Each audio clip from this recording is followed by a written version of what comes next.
Et oui. Qui continue sur scène. Évidemment, il ne s'arrêtera jamais. Il est actuellement sur la scène du Tristan Bernard pour son spectacle intitulé Prolongation. Il partira ensuite en tournée à partir de janvier 2020. Alors pour ce spectacle, il part du principe qu'on ne peut plus rien dire. Donc si on ne peut plus rien dire, il ne peut plus exercer son métier d'humoriste, évidemment. Alors il n'y a pas d'extrait du spectacle, il refuse, mais il publie quand même des petites vidéos sur Instagram. Et vous allez pouvoir voir ce qu'il vous attend sur scène. Regardez. Ça y est, ils veulent de nouveau virer Castaner. Soi-disant, le type est nul, incompétent.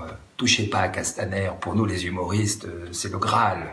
Franchement, un type capable de faire la chenille en chantant le petit bonhomme en mousse dans une boîte de nuit, le jour où les Champs-Élysées sont mis à sac, on trouvera jamais mieux. Jamais. Alors pendant 1h30, il se lâche, profite de la scène, dernier espace de liberté évidemment selon lui. Et quand il dit d'ailleurs cette phrase « Je ne parle pas de politique ce soir », le public exprime son désaccord et crie un peu dans la salle « Bah non Stéphane, il faut parler de politique quand même ». Il va parler sinon. Alors il parle de lui, il parle de lui, il parle de la religion, il parle aussi des réseaux sociaux, évidemment du gouvernement comme vous l'avez vu. Alors avec David Veyrac, nous l'avons rencontré sur la scène du théâtre Tristan Bernard et justement je lui ai posé la question: que veut-il provoquer chez son public? Un rire gêné. Regardez. Mais c'est un rire interdit parfois, et pour moi c'est une sensation délicieuse finalement. Mais j'aime bien ce rire ou ce haut qui précède un rire. Oui, j'aime bien ça. C'est bon finalement. C'est une soupape.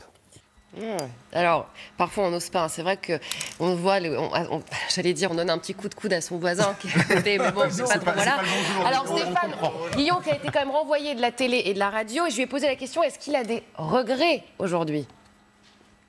Non, je ne regrette rien, parce que j'estime avoir fait mon métier à fond et que j'aurais eu mauvaise grâce finalement à parfois ne pas critiquer mes employeurs quand ils étaient critiquables. Je ne pouvais pas m'arrêter là où mes intérêts auraient commencé. Je perdais toute légitimité. Et vous le savez?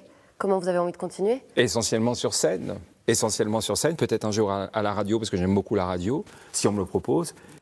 Alors voilà, refaire de la radio, il ne l'avait jamais vraiment dit. Ça fait 20 ans que Stéphane Guillon fait ce métier. Est-ce qu'il est encore stressé d'ailleurs? Regardez. J'ai appris évidemment à apprivoiser ma peur, à la connaître. Je n'ai plus ce trac paralysant que j'avais au début, qui lui, pour le coup, me liquéfiait sur place. Et vous avez des rituels avant de monter sur scène, justement, pour canaliser cette peur? Ou c'est juste se concentrer Je fais les vocalises, je me mets des baffes parfois pour bien me réveiller, parce que parfois... Vous mettez des baffes? Ben ouais, je fais comme ça, là, j'y vais à fond. Voilà, Stéphane Guillon qui se mettait des claques avant de monter sur scène, c'est pas mal quand même. Alors il est. On devrait faire la même chose. Oui, c'est vrai, des Moi, je petites peux vous claques. mettre des claques avant si ça vous fait plaisir.